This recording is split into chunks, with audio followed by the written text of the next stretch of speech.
Hello friends and welcome to this session for GATE and ESC Electrical Engineering. My friend, this session is going to be one of the most awesome session and you are going to really learn something very new and something that will help you in the exam. In the exam for GATE, may it be 2021 or it may be 2022. Now, before we start the lecture, my friend, let me introduce you myself. My name is Ankit Goyal. I got AIR 1 in GATE 2014 and GATE 2018. And my friend, I was also awarded the President of India Gold Medal by the President himself in the year 2013 when I graduated from IIT Indore. Presently, I am working as a director at an academy for GATE department, and that is why constantly I am able to bring new and more initiatives for you. Because an academy is not an institute. An academy is not a coaching. An academy is more of a revolution. An academy is more of a feeling. An academy has everything right that is wrong with every other coaching institute in the country. The name An Academy, my friend, has been comprised of two words, un and academy. That means it has everything that is not there in an academy. So an academy cares about the student in the best way possible. It cares about the student most than or more than any other person can. All the initiatives are centered on the student. That is, they are always working towards the student welfare. And that is why, my friend, you are watching this course on power system. That is why, my friend, you are watching this course on power system free of cost on our YouTube channel. So my friend, if you are visiting this channel for the first time, make sure that you have subscribed, because we have electrical machine, power electronics, power system, communication system, EMT, EDC, network, signal, control, digital, everything is here on this channel, that too free of cost, my friend. But what has An Academy done? An Academy has brought a revolution in the country where they are providing the most affordable education, and that too free of that too at the most affordable price, as well as free of cost on YouTube. So my friend, if you want to be a part of the revolution that An Academy has created by means of the courses that are running on An Academy, where they are bringing you the best ever educators of the country on a single platform. That is, you, my friend, can be able to learn from India's top educator at the cheapest or at the most affordable prices possible. At the most affordable prices possible. Now, my friend, I'm talking to you. You can dare to dream. You can dare to enter a PSU. You can dare to dream about MTech from an IIT. Why? Because An Academy has made it possible. An Academy has done everything that is required to get the best rank in GATE examination. So my friend, if you want to join An Academy, make sure that you use the code Ankit ESE, because the door to An Academy opens with this code, and this directly makes me your mentor so that I can guide you at each and every step regarding your GATE preparation. And not only this, you will also get 10% discount on your subscription. Now, what does An Academy bring for you? Not only the live classes. The live classes are the best part of An Academy, where you can interact with the educator, ask your doubt, and make sure that you understand each and every concept and then only exit the class. But other than that, you get dedicated doubt session, where you can post a pic of a question and ask any doubt, any number of doubts. Then you have weekly quizzes. Every Sunday we test how much you have understood. Then there are daily practice paper which we provide you for practice. Then there are practice questions from An Academy. Then there are test series from An Academy. Then there is crash course, where we will boost your rank in the last few months. There is rank improvement batch for the students who have already done well in the GATE examination. Now, my friend, all of this just with one subscription fees, where you don't have to pay anything again and again or anything extra. That is the magic of An Academy. Just join An Academy without thinking too much. Hi guys, up to now whatever we have studied about the circuit breakers in the protection system.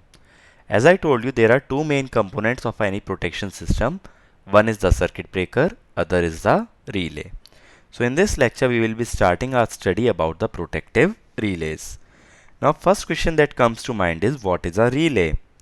So relay is a sensing device which senses abnormal condition in the power system and sends a trip signal to the circuit breaker to remove the faulty part. So the operation of a relay involves sensing abnormal condition,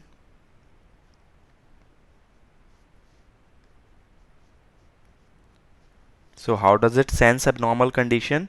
It will compare the operating quantity with some standard reference. What I mean to say is, suppose it is a overcurrent relay. That means it has to detect whether the current is having a higher value. So it will compare the current with some reference.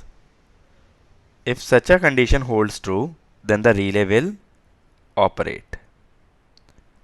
That is how it senses abnormal condition. It compares the operating quantity with a reference value. Then it sends a trip signal. So it sends trip signal. Now how does it send the trip signal? By in terms of mechanical motion. Now if you remember, in the first lecture we saw one example where I showed you a relay and a circuit breaker working in parallel, okay, working together to remove the faulty part or to open the contacts of circuit breaker. So relay does what? It compares the operating quantity with a reference value, and if it is found higher than the reference value or if it violates the limit, then it will produce a mechanical motion to send a trip signal to the circuit breaker so that circuit breaker can remove the faulty part. So then what is the duty of circuit breaker? To isolate faulty part. Okay, so that is the job of the circuit breaker. Okay, so relay will operate based on some operating quantity like voltage, current, power factor. So these sort of quantities are called as operating quantities of a relay. Now, whenever we are designing protection system of any power system, we have to define certain protective zones. What is meant by protective zone? It is a part of power system which is protected by a certain protection scheme. Like here if you see this zone number 1, this covers only generator. So that means protective zone 1 refers to the protection scheme employed for generator and transformer. Similarly, zone number 2 covers generator plus transformer. So it is a protection scheme employed to protect the generator and transformer. Zone number 3 protects bus bars. Similarly, zone number 4 protects transmission line. Now again, if you see, here we have again a bus bar. That's why instead of marking it 5, I have marked it as 3. Because protection scheme of both the bus bars will be same. So that means different zones are defined on the basis of different protection scheme. Like the protection scheme for a generator will be different from the protection scheme of a transmission line. That means the relays and the circuit breakers that are used to protect a generator will be different from the relays and circuit breakers used to protect a transmission line. Okay, mostly the circuit breakers are same, just the protection, just the protective relay is different.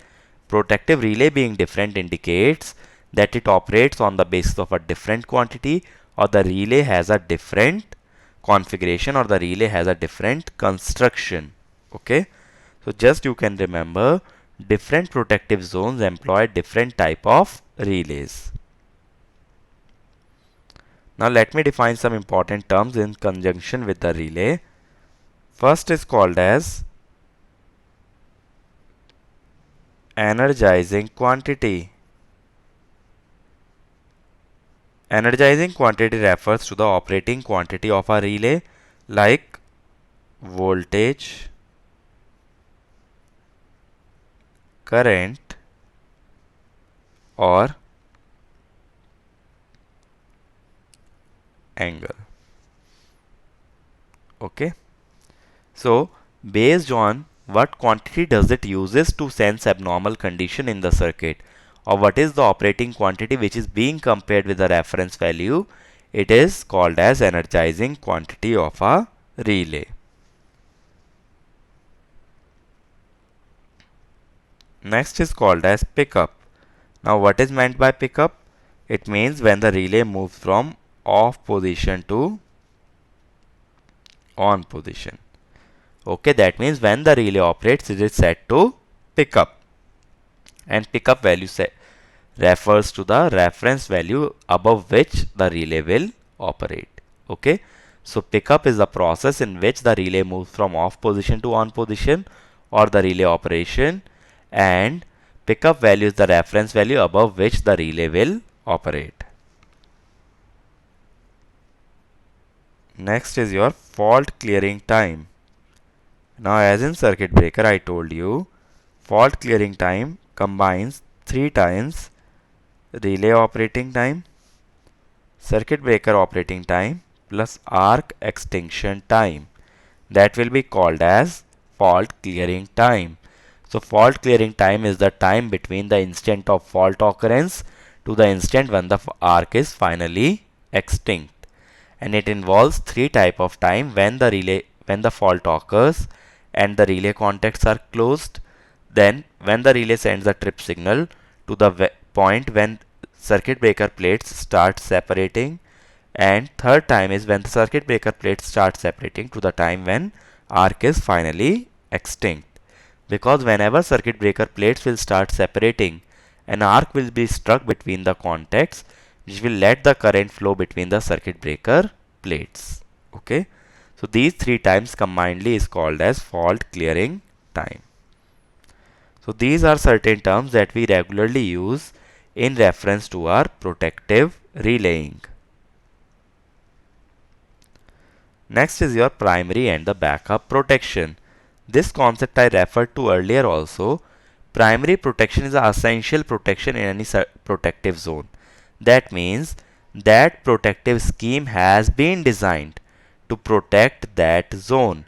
It is the primary duty of that scheme to protect a certain zone or certain part of a power system. So primary protection is also called as main protection. Okay. Then what is meant by backup protection? Backup protection means in case the primary protection fails to operate, then it is the duty of backup protection to isolate the faulty part. Okay. So backup protection is kind of additional protection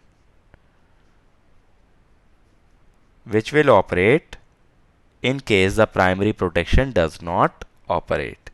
That is your backup protection. Okay.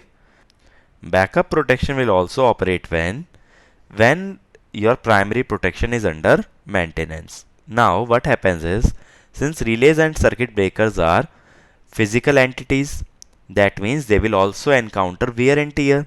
So sometime or the other you will have to take them under maintenance so that they are under healthy working condition. Now when they are under maintenance, then they won't be able to isolate the faulty part. Then your backup protection will work as your primary protection. So it will work in 2 cases, either when the primary protection fails or when the primary protection is under maintenance. Backup protection will become your primary protection. But one thing is essential between the backup and the primary protection, that there should be nothing in common. Why is it so? Because up to now we have studied about the faults in the power system. But now suppose somehow fault occurs in the protection system itself. Now protection system was designed to protect the power system against a fault. But what if the fault occurs in the protection system itself? Then if primary and the backup protection are connected together, then that fault will propagate from primary to backup, due to which if primary protection fails, the backup protection will also fail. Due to that, there should be nothing in common, so that if primary protection is damaged due to a fault, backup protection is still intact. Okay, if both have certain thing in common, then fault can propagate. That is why both type of protection should be independent of each other. Okay, and the thing is, if you are providing backup protection, then the cost of protection system is getting increased, because now there is redundancy in the system. You have to use two type of protection scheme. So we will use backup protection only where it is absolutely necessary, or only where it is required. That is for the most severe type of fault, or we can say three-phase short circuit fault. Only there we will use your backup protection. Okay, so just to sum it up, primary protection is the main protection, backup is additional, which will operate if primary fails or if your primary is under maintenance. Now, how to ensure whether a protection scheme works as a primary or a backup protection? That is done by means of time grading principle. What is meant by time grading principle? That means the time of operation of a relay as we move away from the faulty point should increase. How? Suppose a fault occurs here. Then the relay nearest to the fault operates with a time 0.4 second, farther away 0.6, and farthest away is 1. Why? Because if this is the fault, then this relay will operate first of all to disconnect the faulty part. Okay, it will disconnect this part so that other components of power system are as it is. But now, if it fails to operate at 0.4 second, then it is the duty of this relay to operate and disconnect this part itself. But what is the loss in that? Three other non-faulty lines are also disconnected. Okay, but we have no option. In order to protect the rest of the system, we have to disconnect this entire bus. And if this relay also fails to operate, then to protect the generator, this relay will operate and disconnect the entire power system. So this is your backup protection. A and B are backup protection for the primary protection at C. That is called as your time grading principle. But if C operates with a time of 0.4 second, then the relays at A and B are reset by themselves and they will not operate. So rest of the system will keep on working as it is. That is why time of operation of backup protection is always higher than the time of operation of primary protection. This is called as your time grading. So T primary is always less than T backup. Okay, and if the fault occurs here, then the time of operation of these relays will be different. Okay, because time of operation also depends on the location of fault or the fault current. So do not think that what if the fault occurs here, this relay will operate first of all. No, it is not like that. These operating times will change if the location of the fault changes. These operating times have been defined when the fault occurs at point F1. If fault occurs at F2, the operating times will be different. They will be in such a manner then that the relay at B will have the minimum operating time. So just to generalize, you have to remember relay nearest to the fault point will operate first, and as the distance from the fault increases, operating time of the relay will also increase. That is called as your time grading. Okay, and the final protection system, or in the worst case protection system that is used, is a fuse. If nothing is able to clear the fault, then fuse will disconnect the generator so that generator stays protected. It is absolutely necessary to protect the generator in a power system because it supplies multiple parts of a power system. Hence, generator must be protected at all times. Next, let us consider some of the quantities that are defined when we talk about a relay or certain properties of a relay. First is called as selectivity and discrimination. So what is meant by selectivity? It means select and isolate faulty part. That means you must be able to determine where the fault has occurred so that you only disconnect the faulty part and not rest of the system. That is, rest of the system must be able to operate in healthy working condition. Only you have to isolate the faulty part, not the rest of system. So that is called as selectivity, because suppose if there is a overcurrent relay, it will only sense an increase in the current. It won't be able to sense where the fault has occurred. So you have to operate time of operation in such a way, you have to assign the time of operation so that relay nearest to the fault operates first of all. That is the basic principle of time grading. Then what is meant by discrimination? Discrimination means it has to discriminate between normal and the abnormal condition. An example that I took earlier was magnetizing inrush current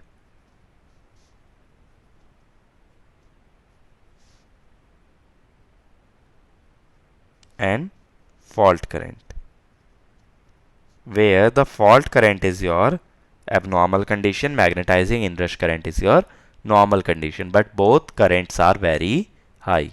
So relay must be able to discriminate which of the following condition is a normal or healthy condition, which of the conditions is abnormal or the unhealthy condition in a power system.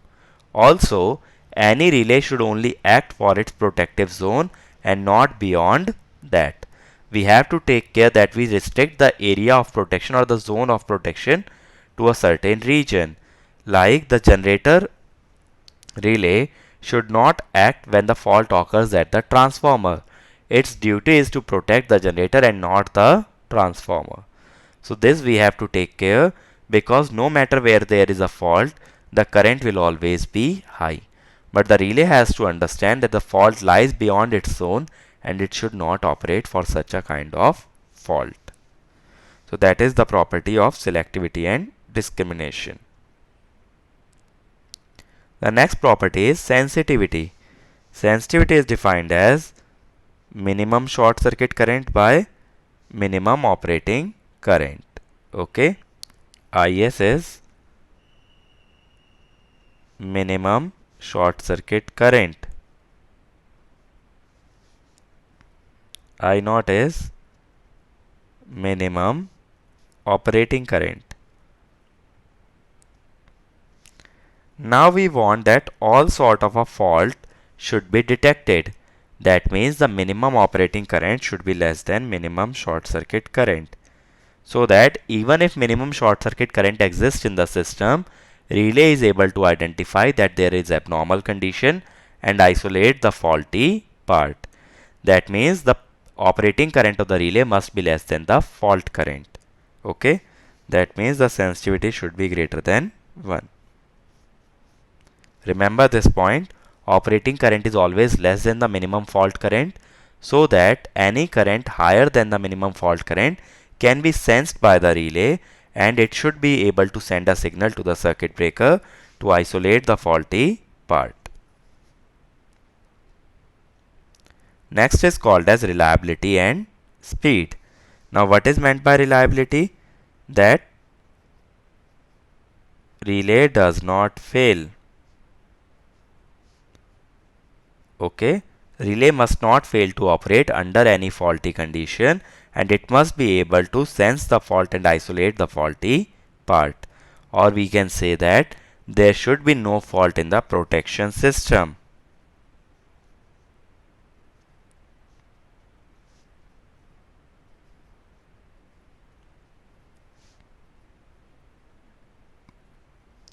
That means I need to ensure that the protection system works under all conditions.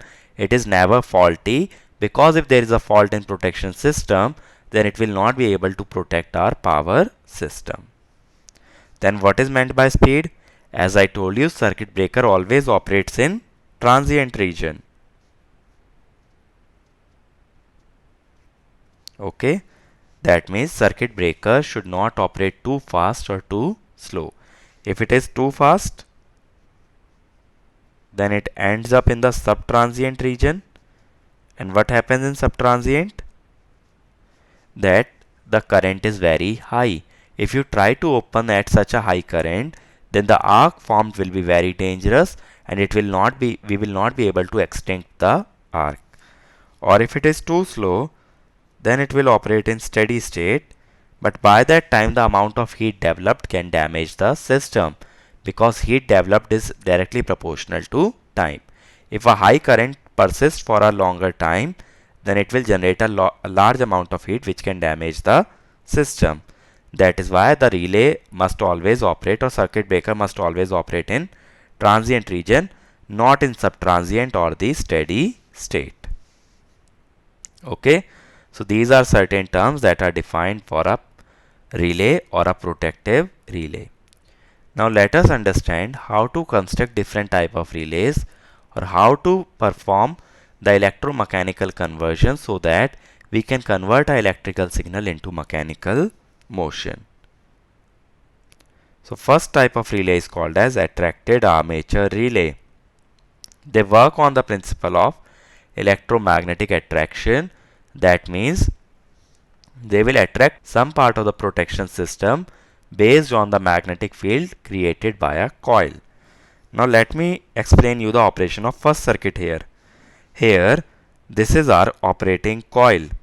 Here we will send voltage or the current input, whatever is the operating quantity of the relay. Now as current flows in the operating coil, there will be magnetic field generated. Magnetic flux density will be mu naught Ni. Now due to this magnetic field, what will happen is this shaft will try to operate. This shaft will try to move upwards due to this magnetic field created by the coil. If this tries to move upwards, then this spring will be stretched. So this spring will oppose. Okay, so that means we have two opposing forces. One is due to magnetic field, but that is called as operating force, and one is due to the spring, that is called as restraining force. Both are working in opposition. Magnetic field tries to operate the relay, whereas the spring tries to stop the relay from its operation. It is called as restraining force.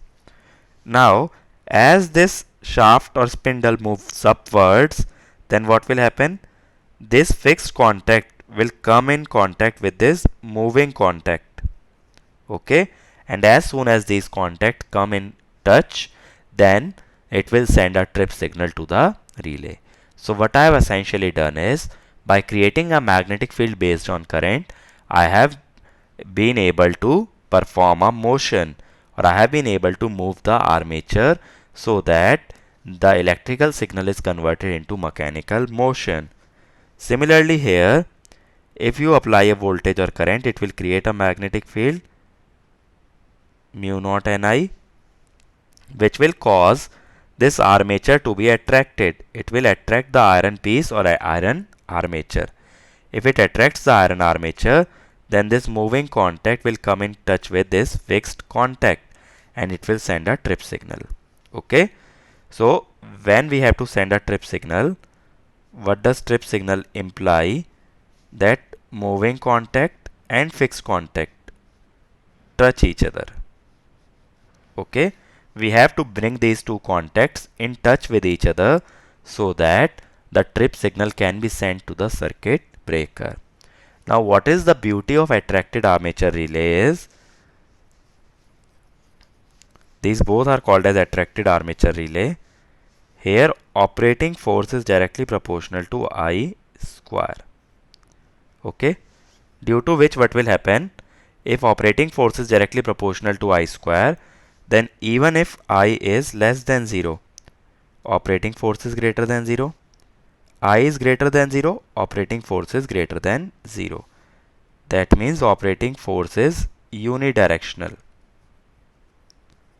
Okay, so that means even if we are using AC, then what will happen? The operating force will be like this. So the relay will be able to operate. Hence this operates for AC as well as DC, because one of the biggest challenge in AC is to provide a unidirectional torque or unidirectional force. But if your quantity depends on the square of certain value, then it can work for AC as well as DC. Now, what is the condition of operation of this relay? Now, this relay will be able to operate only when the operating force is able to overpower the restraining force. That is, F0 is greater than Fr. Now, F0 is proportional to I square. It must be greater than some restraining force K2. Now, K2 is taken as constant because spring force depends on the displacement and not the current. So that means when I square is greater than K2 by K, then this relay will operate. Or when I is greater than under root K2 by K. Now this is called as your pickup current, because beyond this current the relay will be able to operate. Is it fine? So if we want to plot the characteristics of this relay, that is the operating time versus current. Now what happens? As force increases, acceleration increases, due to which speed increases, due to which time decreases. And force is proportional to I square, due to which we can say that operating time is inversely proportional to I square. It will be like this. Okay. So this is your operating time and this is my current. So operating time varies inversely with the current. That means a higher amount of current will be opened in a shorter duration, or higher amount of current will exist only for a short duration in the power system. That is the basic operation of an attracted armature relay. This is a fast type of relay. It operates very fast. So it opens the circuit in a short duration of time. Where it is used? It is used in overcurrent type of protection. Then it is used in definite time overcurrent and earth fault protection. It is used in differential relay or auxiliary relay. Okay, these are certain applications of the attracted armature type of relay. But one of the disadvantages of the attracted armature relay is, the thing is, here the condition is I is greater than under root K2 by K. Okay, that means the pickup current is constant. As we know, for fault in different parts of the power system, fault current will be different. So the pickup current will also be different. And to vary the pickup current, we have to change the construction of the relay. That means pickup current is not controlled by me. It is controlled by construction of the relay. Hence, we have to use different relays at different location. The same relay cannot be applied at different location, because different location have different fault current and hence different pickup current. Next type of relay is called as balanced beam relay. Now in balanced beam, we have a balanced beam which is connected to two plungers. Okay, these two are called as plungers. Now here we have two coils. One is the operating coil, one is the restraining coil. So here the restraining force that we are producing is also in terms of electromagnetic attraction and not just by a spring. So what happens? Here operating force is proportional to I operating square. Restraining force is proportional to I restraining square. So F0 is equal to K0 I0 square. Fr is equal to Kr IR square. Okay. Now, whenever K0 I0 square is greater than Kr IR square, then the relay operates or relay trips. That means I0 is greater than under root Kr by K0 into IR. That means this pickup current is variable. The higher the restraining current, the higher will be your pickup value. So pickup current I can vary by varying the restraining current, and here restraining current will be supplied by some external source like this. Okay, so it will attract this plunger, and as this plunger moves downwards, this plunger will move upward, which will separate the moving contact from the fixed contact. This is your fixed contact and this is my moving contact. But if operating force is higher, then this plunger moves upwards and this moves downwards, due to which these contacts will come in touch with each other. So that is how your balanced beam relay will operate.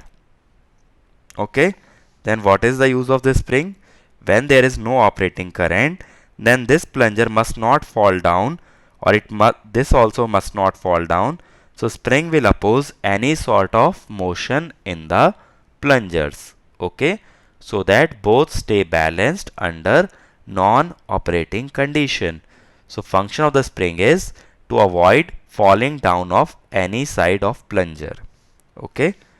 Now if I want to plot a characteristic between I0 and IR, so there should be linear characteristics.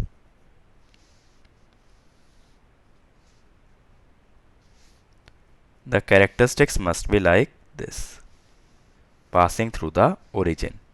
But at low values of restraining current, here restraining force has two components, KR/IR square plus K spring. Okay, so when restraining current is low, the spring force will dominate. So operating force has to overpower the restraining force as well as your spring force. So at higher values it is linear, but at lower values it deviates. This is due to spring. Okay, so this will be the characteristic of your balanced beam type of relay. These are used in differential relays, okay, or distance relay. We will understand the meaning of these terms later on, what is meant by differential and the distance relay. So here we have one benefit, that we can control the pickup current of the relay, which we cannot do in a attracted armature relay. Now let me summarize what we covered in this lecture. We first saw what is meant by relays. Then I told you about protection zone. Then we got to understand about your, after protection zone, what we studied about the time grading, so that we can understand primary and backup protection. After time grading, we looked at different construction of the relay, that is attracted armature and balanced beam. Okay, and we also looked at properties of relay, that were sensitivity, discrimination, reliability and speed. So in the next lecture, what we will do, we will look at some of the other construction called as induction type of relays, and we will see the principle of overcurrent protection. That we will cover in the next lecture. So my friend, if you want to join Unacademy, if you liked the lecture, if you like the content that you have just watched, and you have decided that Unacademy is the right place for you, and you want to learn with me, you want to learn from me, then don't hesitate, because that is where we are conducting free classes every day that will boost your GATE rank. So if you decide to take subscription, click on GATE and ESE, click on get subscription. After this, you can choose the plan that you want to opt for. The final year and dropper can take 1 year plan, second and the third year can take 2 year plan. But don't forget to use the code Ankit ESE. This will give you 10% off, as well as it will bring you under my guidance. And as you can see, the prices are really affordable, my friend. It is much less than any other institute can offer you, and that is why I keep repeating, Unacademy is not an academy. It is a revolution. It is a feeling. You can make the payment by credit, debit card, EMI, net banking. Also, EMI is available on debit card, but for HDFC debit card and Bajaj Finserv debit card. So if you are from a weak financial background, you can pay the amount in installments, but only use the code Ankit ESE. And my friend, these are some videos where I have told how to study, how to get the best rank in GATE, and these videos will really help you in cracking GATE. So make sure that you watch each and every one of them. And my friend, these are our other channels, like for mechanical we have, for civil also we have, for computer science we have for SSC, JEE, all branches, electrical, mechanical, civil. And on this channel we have the previous year question video solution. that too free of cost. And many more channels will be coming very, very soon for you guys. So be a part of our YouTube family and you can take the benefit of all the free content that we are bringing. And my friend, this is my Telegram channel where you will find the notes of each and every lecture that I take. And this is my Unacademy profile which you can follow to watch my content for free on Unacademy, because there also I am taking regular free classes. So if you can't afford to join Unacademy, then keep associated with us, keep sharing the content that we are providing, and work towards making this YouTube family bigger and better. We'll keep bringing more and more content for you, and the only fees that you have to pay, my friend, is that you have to work hard and you have to share and like each and every video that we are uploading. So that way this family gets bigger. Even the student in a rural area can take the benefit of the free initiatives that we have started. And my friend, you also get the best rank in GATE without having to stress about how to pay. So if you can't be paying or you can't afford to pay, then make sure that you are building this YouTube family, a bigger and a better YouTube family, the biggest and the best community of all electrical engineers. So that is all from my side. See you again in the next lecture. Thank you.